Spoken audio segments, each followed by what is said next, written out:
You probably don't know who Neil Maxwell is. In fact, just by hearing the name Maxwell on a cricket video, you probably have another face that's coming up. This was a different all-rounder. Someone who struggled a lot playing cricket in the 90s, mostly in domestic cricket. He played for New South Wales, he played for Victoria, and then he went on to actually be a star for Fiji. But if you've heard of him recently, there's probably two reasons. Either it's because he has Pat Cummins as manager and has been for pretty much the entirety of his career, or it's because you might remember him when he was the CEO of the Kings 11 Punjab, or whatever the name of that team was at that time. And those last two things are pretty interesting. But the other thing that Neil Maxwell did was he tried to set up Major League Cricket in the USA, or American T20 cricket, more than a decade before anyone else really even had the idea of something like that. Like, he's a really, really interesting, intelligent mover, but in the background of cricket. Almost the opposite of the way he played the game. In my career, I've kind of met almost every major decision maker in cricket at one stage or another, or at least have access to them. Neil Maxwell is someone I think about a lot because he's clearly a dreamer and a visionary. And he's a random guy that for 20 years has basically been trying to do one thing: just get players paid more money and to grow the game. In 2011, I interviewed him, and he said that he wanted everyone in the world to play cricket, not just because of some egalitarian ideals. He was basically thinking about this from a business perspective. The more nations who played cricket, the more cricketers he could find to hire for whatever job he was in at that one stage. Neil Maxwell has essentially spent 20 years on his vision. And now Neil Maxwell's name is in the news again, this time through Chris Barrett at The Age. Because we found out that after 20 years of trying to move the needle on his own, Neil Maxwell finally has someone to give him the money: Saudi Arabia. You want to swing wildly at the internet like you've got the new pill in your hand, but you keep getting dead butted. Find the movement you want with NordVPN. They are our protection against terrifying cyber threats and wide-batted geo-blocks. NordVPN will help you get through any rights restrictions so you can watch all the cricket you want. We aren't always happy the wickets were on. Sometimes we need a change. NordVPN can switch your virtual location so your IP address is ready to cash in. So if you need to get around the internet's rules, or I suppose in our case laws, select NordVPN. They can help you watch a game on a cheaper stream in another country. Give NordVPN the ball and let them penetrate all your vast internet issues. Because if you need a VPN, go Nord. Use nordvpn.com/Kimber to get a huge discount off your NordVPN plan plus 4 additional months for free. It's completely risk-free with Nord's 30-day money-back guarantee. You can also receive a 20GB daily data voucher. The link is in the show notes. Protect your computer like a big hitter is coming for you at nordvpn.com/KIMBER right now. When I was at the last WTC final, I heard a great story. Essentially, there was a prince there from Saudi Arabia, and he was interested enough in cricket to ask for a proper copy of the laws of the game. He knew exactly what to ask for. Now, this wasn't like an official ICC thing or anything. He was just there in London and he thought he'd watch some cricket while he was there. But the message relayed to me was quite clear. They are really thinking about cricket. And we already knew that a little bit because Dan Brettig, also of The Age, had written that piece about Greg Norman and cricket. So let's just start with Greg Norman. Greg Norman is known as the Shark. And during the 1980s, he was the best golfer in the world until like the last day of majors. But the Shark is also an incredible entrepreneur. In fact, he's made a lot more money in his life from his Shark logo and his business things. He basically is very similar to someone like Donald Trump. He kind of puts his name and his brand on everything, but he doesn't do a lot of investments, but he's very canny. So Saudi Arabia got involved with the Shark, and that led to something you might have heard of: Live Golf. Do you remember this thing a couple of years ago when the world of golf was absolutely changed because suddenly all the best golfers in the world were being offered hundreds of millions of dollars to move to Saudi Arabia and play their sport? And of course, they didn't stop with golf. For instance, we had the Shark, and then we have another canny sporting entrepreneur, Ronaldo, who also went to Saudi Arabia when Saudi Arabia went big with football, right? So the template was set. And it's worth mentioning as well that the Shark, for those who don't know, is an Australian golfer. And he's very close with a lot of former Australian cricketers, and he still hangs out a lot on the circuit. He actually played cricket himself. And so the Shark had let slip a couple of times that cricket was something else that the Saudi Arabians were looking at. So we knew it was happening, and we knew they were doing multiple sports, plus the F1 and everything else that's been going on over there. But I think this is where it gets more interesting. Like, why does Saudi Arabia want a golf tournament and football and stars to be involved? And the obvious reason leads us here to sports washing. And that's because in 2018, the Saudis were not the most popular country on earth because Jamal Khashoggi was at a Saudi consulate and was assassinated.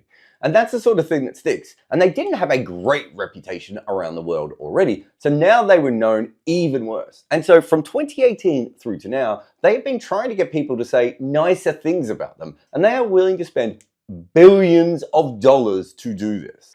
And that is how we ended up with Greg Norman and Ronaldo. But this is where it gets a lot more interesting. Because the story that is leaked about this Saudi partnership at the moment is that it is with the Australian Cricket Association, which is essentially the Australian Union, which is the union that set up kind of all the unions in world cricket. Like, it's an incredibly important place. And traditionally, it's been quite left-leaning, quite progressive, up until recently fighting for the rights of the women's players when other players around the world had not even been that interested in things like that. And think about the modern Australian players, someone like Pat Cummins, who is very particular about who is sponsoring him at any one time. So the ACA, as far as cricket organisations go, is quite progressive. Saudi Arabia, as far as governments go, less so. So it's a weird thing that these two have been linked. But remember, they have the money and these guys have the idea. And specifically what I mean about this is, whether you're looking at the Australian Cricket Association or even the overall Players Union, the thing that they keep complaining about the most is something we'll call shit leagues. And by that we mean these pop-up leagues that come in, they offer the players all this money, they quite often don't pay the players, they don't look after them, they don't pay the coaches, they don't pay the analysts, or they delay the payment by ages. And in some cases, some of these owners should not be involved with professional sport at all. They are either doing money laundering or there's something to do with betting on the games. We see this time and time again. But if you are a young player and you are trying to make the most out of your career, you get an offer from one of these shit leagues, and of course you go over. But they're the absolute bane of the cricket unions because they spend so much of their time dealing with this and not the rest of the game. So what the union, and they're not the only ones who've been doing this, have been looking for a long time is someone who can essentially come in and just give them a lot of money to sort out a lot of the problems with these shit leagues. Now, one of their longest running board members over here is a guy called Neil Maxwell. And so Neil Maxwell has been involved with this. He knows about the problems of the shit leagues. Remember, he's worked in cricket for 20 years. He's tried to set up leagues in America and everything else. He's very aware of this, and he also has a link to Saudi Arabia, and he has a link to the union. So this is like the triangle of what the idea is if you go back and you read the age piece. But it doesn't really stop there. The Australian Players Union is obviously linked to Cricket Australia, even if they aren't always happy with each other. And one of the other ways that they've been linked is the fact that Neil Maxwell has also been a New South Wales board member for a long time. There's no one in Australian cricket who doesn't know Neil Maxwell, who hasn't dealt with him at one stage or another.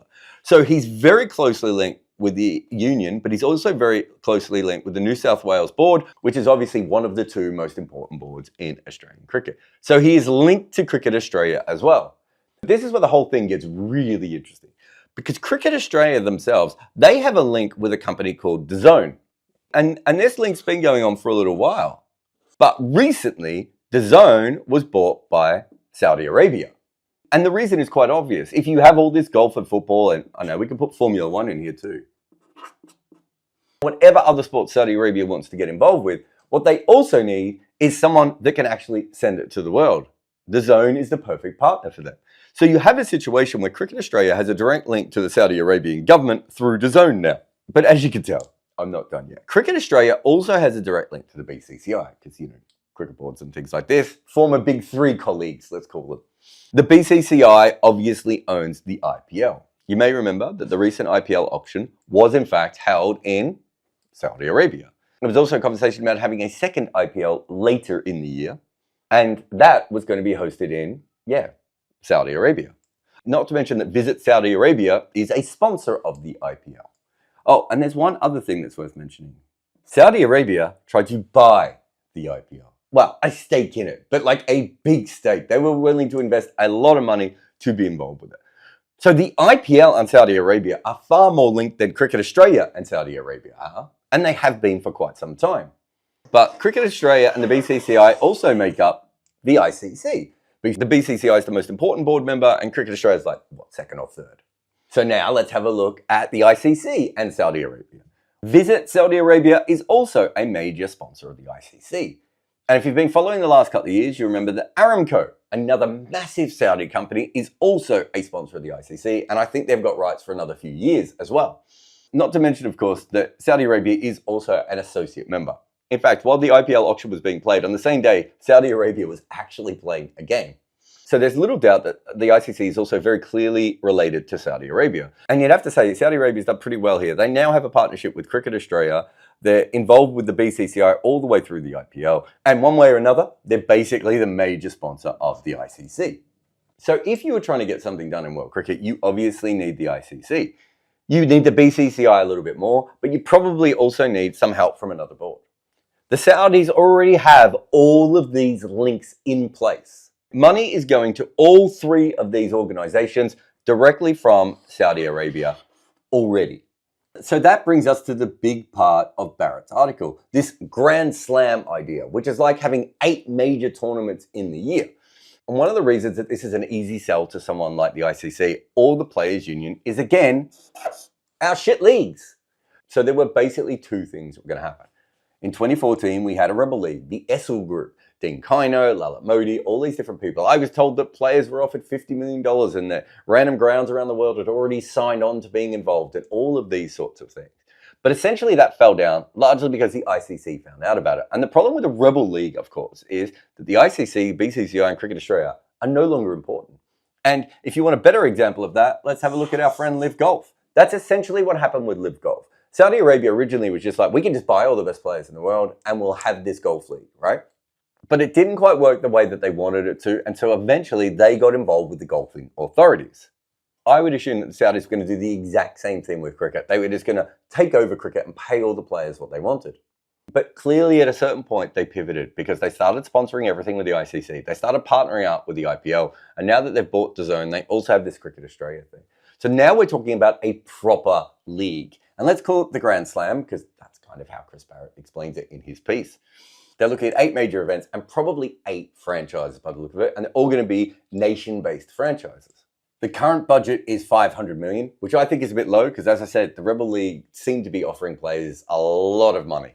But remember, if you're doing it with the board's backing, you don't actually need to pay the players as much. You're not buying them over as such. There has been discussions about a Test franchise league and a T20 franchise league. So the IPL would be untouched, but there might be a pivot towards Tests being played as your franchise playing. But we don't know the full details of all this. But if you read between the lines, spending money on Test cricket seems to be part of all this. But obviously the ultimate goal is these major T20 tournaments, right? All of this is a great idea, but basically it does come down to the simple thing. Will the Indian players be available? Remember, there's a lot of money has been spent with the Indian Premier League already. If the Indian players and Saudi Arabia come together, this not only will happen, it will probably be a massive success. If they can't get that, then perhaps what happens is we have a way of at least fixing the shit league situation. And perhaps, one way or another, they can shore up Test cricket a little bit as well. And let's just take Saudi Arabia out of this for a moment. A global league to cancel out cricket's huge problem of pop-up leagues that don't play players and bring in fixing and all other things, on top of a better system of governance that actually makes sense through a league system. Potentially safeguarding, albeit through a franchise overhaul, maybe Test cricket, allowing for the best players in the world to be paid out of a central pool, no matter where they have come from. In fact, you might be looking at this going, it makes a lot of sense. I hate these small leagues. If there was a proper league that I could watch 8 times a year, I'd be far more interested in that than, say, the global T20 league in Canada. But of course, these things come with strings, right? This is from a regime who isn't doing this for the love of the game. So cricket might be having right at the moment its best chance ever to fix the way that the game is actually run and played. But it is coming from people who killed a journalist and then have spent billions trying to make up for it by sports washing. But what is truly amazing about all of this is that an associate cricket team and an associate cricketer are essentially attempting to buy cricket. So after many generations of major cricket looking down on anyone who isn't part of the club got together, man, and they're trying to take over the entire game. It took God and the demon to build international cricket, but don't tell Johnny Best that. 1882, Australia had played 1 test in England against the god WG Grace, and they sucked. So they were playing him again, and it was a tough wicket. But England was in front, so Australia was desperate for a third innings lead.